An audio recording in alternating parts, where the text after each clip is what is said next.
Hi, everybody. Welcome to What's Up Wednesday. I'm Heather, and tonight's topic is going to be a little different than what I usually talk about. Usually what I talk about is food and the ketogenic lifestyle, but I feel like if we don't talk about, personal growth and development, that we're missing something, that's really part of the conversation that needs to be had.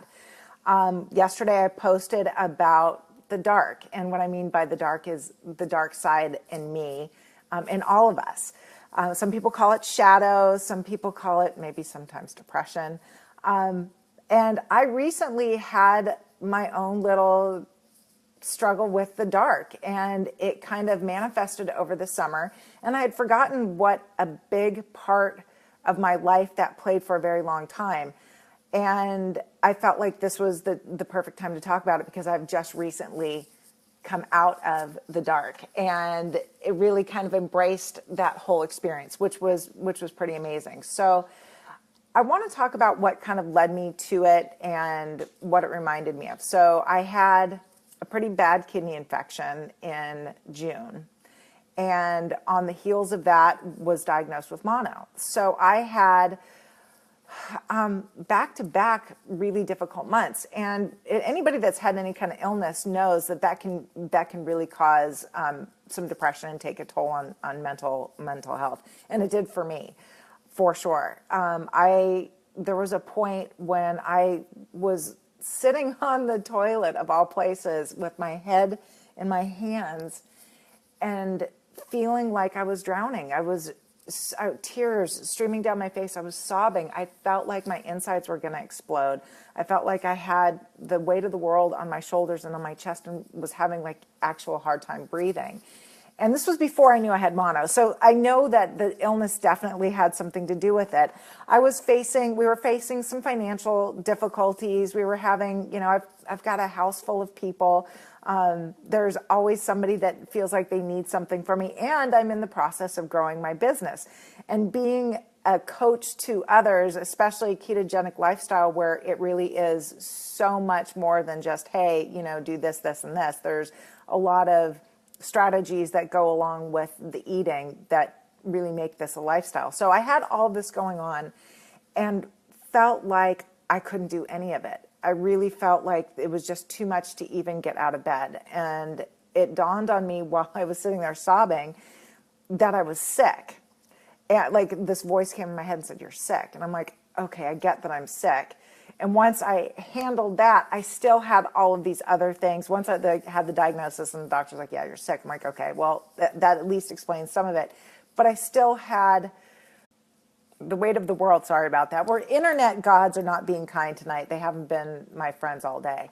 I still had the weight of the world with all of these other things going on. And it was really a dark time. Like I had a hard time getting out of bed. Yes, there's the mono, but mentally I was really struggling. I felt like quitting. I felt like, this living shit is tough. I don't want to necessarily do it. Not that I was suicidal, but I just felt like, sometimes it's really hard, and I wasn't wanting to get down with the hard. I just was kind of over that. So over like the 6 weeks of being sick, as I got better, I was able to see, a mental health change. Obviously, that comes with, having more energy to do things and conquer things and take action. But during the dark moments, I'd find myself crying and really sitting in that crying, like not trying to shut it down, but really just, boo-hooing, snot running down my face. I mean, I had a song that would play over and over again, and just like almost a glutton for punishment, but it was cathartic. Like I really needed to cry. I needed to release some of that emotion. And so the crying was good. And then sitting in the darkness was good because that darkness really forced me to look at what I had done to lead up to that darkness. And for me, the getting sick was a direct result of not taking care of myself, of not staying in my ketogenic lane, of really allowing some things into my lifestyle that I didn't allow, like a lot of vacation eating, even though I wasn't necessarily on vacation. there's a lot of things that I had to own up to. And it took really shedding the light in those dark, scary corners and getting really brutally honest with myself and saying, you know what? You haven't been walking your walk and walking your talk. Like, you're really good at telling and, helping people right now, but what are you doing to help yourself? And that was some hard truth for me to swallow. And I did. Like, I really started to have to do some work. I have my life coach, Regina Garapi, who's freaking amazing. I love her. I love you, Regina, if you're watching. She really kind of helped me with that and helped me with that shadow side of me that I'm really I was scared to acknowledge or even, I don't know, even show anybody else. Like I was almost afraid that if anybody saw what a hot mess I was, that nobody would want anything to do with me. So I really got messy, and the messier I got, the more I was able to kind of acknowledge it, and it didn't scare me anymore. And I was then able to kind of share that with my group, that the women and men that I coach. I was able to share and say, look, I'm a hot mess right now. This is what's going on. This is the real deal. And the more I spoke about that, the more it was like the weight of the world was being lifted off my shoulders. Like, I wasn't having to pretend for anybody anymore that I was this hot mess.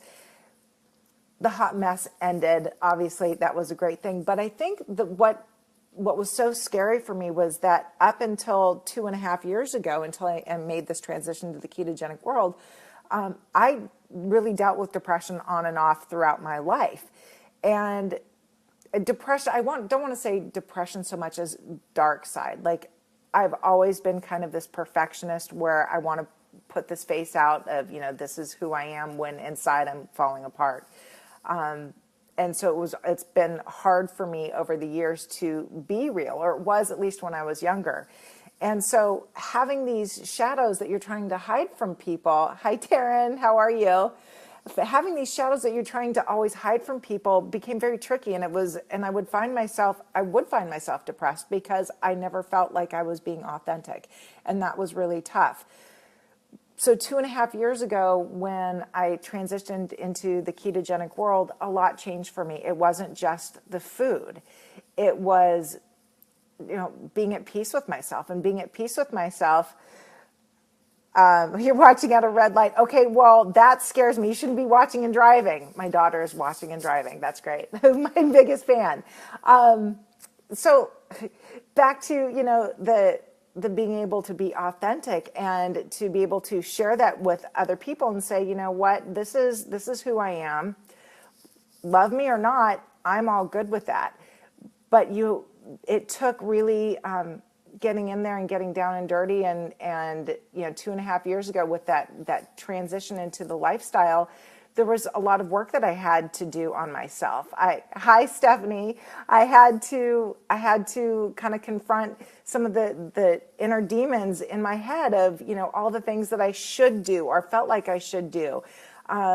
Worrying about everybody else first. The ketogenic lifestyle for me was really a shift in how I took care of myself, and realized that, cooking for myself and making myself a priority was going to really address some of the underlying issues. That food, once I changed what I was eating, that there was a lot more going on, that there was some meditation, there was some calmness of spirit, there was some settling into my skin of, okay, this is who I am, and I'm okay with the good and the bad.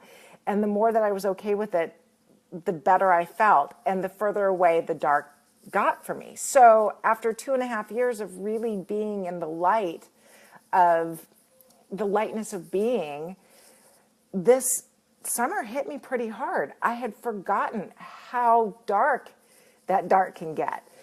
And it scared me. And that dark became something I feared as I was going through it. I was scared, like, maybe I won't get out. But then something happened as I got out. Things were shifting. I was shifting. I was evolving. I was evolving in my business. I was evolving in my life. I was evolving in my relationships.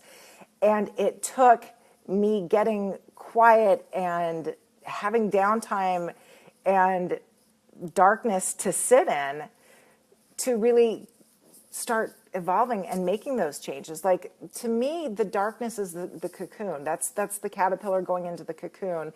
And then the butterfly emerging is, me coming out of the darkness. Like, I really felt like I had wings after, kind of coming through this.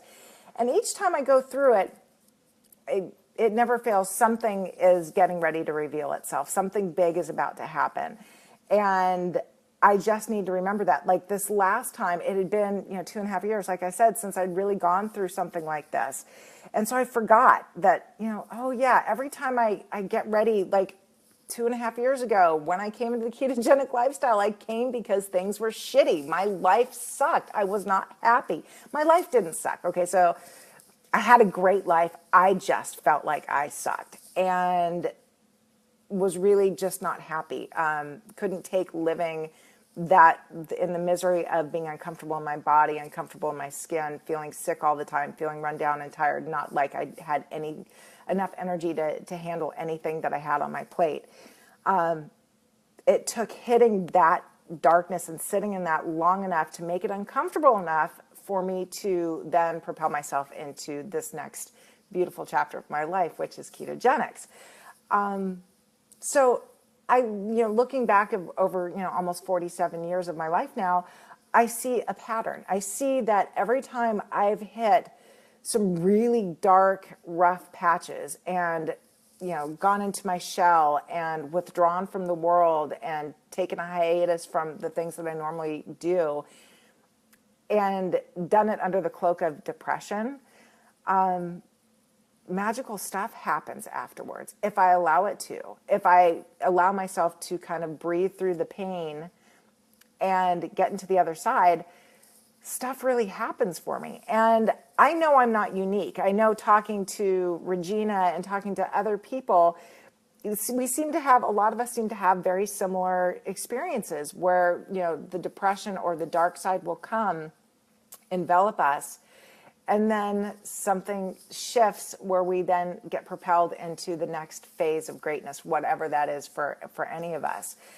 And so after, like I said, I read this article that I shared yesterday, and it really spoke to me. Like, it shouted to me exactly how I felt over these last couple of months. It explained, in somebody else's words, some of the things that I was feeling. And I felt like it was really important to share that, because the darkness is so fresh, like I'm just now out of it. So I feel like I can really share some of my truths that maybe will help some of you if you are going through some rough stuff or you're getting ready to go through some transitions.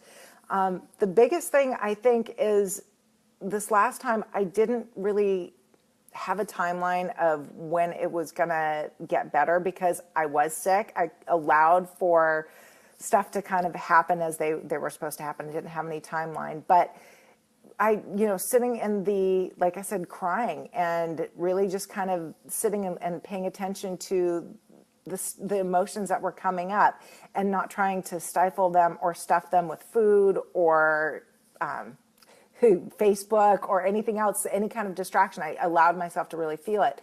And I think that helped. I think that really helped me kind of look at where the pain was coming from, what was causing this pain, and what had I done to contribute to my own misery, and what can I do different, and taking action. As soon as I started to feel just, the glimmer of hope, or see a little bit of light, or laugh a little bit, I clung to those things. I clung to the moments of, where I was laughing with my husband, or my kids were making me laugh, or, some silly, cat video, something just dawned on me, just enough to give me a little bit of light and a little bit of hope to get through to the next little bit. And then one step in front of the other, one foot in front of the other, and pretty soon I was starting to feel really good. I was feeling good enough to then put some things into action.